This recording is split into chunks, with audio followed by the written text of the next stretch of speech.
Hey guys, I'm Beanie, and whatever it is you're watching, I've probably already seen it. Okay, so you saw the thumbnail, Narco-Saints. All I can say is bravo. Bravo, Netflix, because this drama is a winner. When I tell you all that I was glued to the edge of my seat, I was glued to the edge of my seat, okay? Narco-Saints is a drama, but it's also based on real life events, which makes it even crazier because the things that happen here, y'all, so crazy. So the drama follows Ingu, played by Ha Jung-woo, who's a typical Korean man who grew up poor with struggling parents. Unfortunately for Ingu, he also grows up and becomes a struggling parent, but it's clear that he has a lot of spirit because he hustles and pushes himself to the limit for his family. So it's no shock that he takes his bestie Eun-so, played by Hyun Bok-sik, on his offer to go into business abroad in a South American country called Suriname. There's actually been some ongoing drama surrounding Suriname and the way it's depicted in the show. The Suriname government thinks that their image has been tarnished as a country, so they're looking into actually suing the producers of the show. The drama, guys, the drama. I mean, honestly, I'd be mad too, because in the show, Suriname comes across as a country run by drug cartels and gangs with little true governmental authority.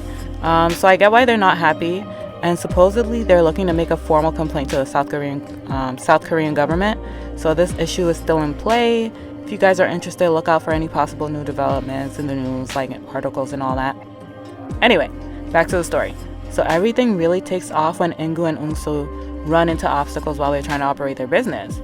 Lucky for them, they run into a pastor called Pastor John, played by Hwang Jung-min, who seems to hold a lot of pull in Suriname. So they think their prayers are answered, basically. Or are they? Are they answered? I don't want to spoil the plot of the drama, but just from the title, I'm sure you can surmise that there are drugs involved in this drama. And are they? Okay, very. This is a drug drama, okay? Let's just say they get thrown into the world of drug cartels, and somehow the Korean National Intelligence Service gets involved, including a character called Chango, played by the wonderful Park Hae-soo. I know you recognize him from his biggest drama, like internationally, Squid Games. And while they're going through a plethora of trials, Ingu starts to change and different personality traits become more evident. I can't go into depth on here, but look out for my next video specifically on Ingu's character once you've watched the drama. So anyway, Ingu ends up having to adapt to his environment, and I love how the writers use that fact to propel the plotline. Ingu is ultimately able to use the skills he has gained from daily life in Korea to help him survive in a dangerous narco state.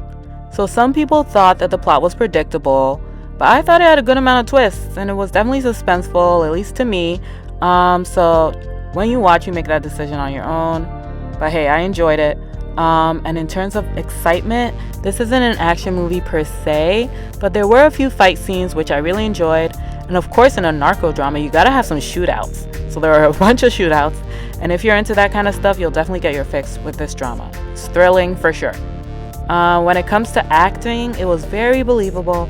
I mean, of course, look at the cast, including David, a character called David, played by Yoo Yeon-suk, and Jo Woo-jin, who played a deacon for Pastor John's church, Ha Jung-woo, who played Ingu, and Hwang Jung-min, who played the pastor, were amazing as the main leads.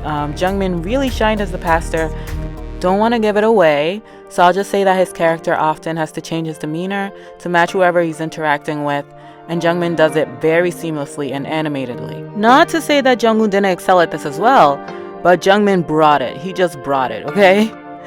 Some people were unimpressed with the English spoken by Jung-woo specifically, and some other characters, but I cut them some slack in rating this drama because they gave us subtitles and English isn't their first language. So to me, it didn't really detract from the movie overall, and I think they really tried.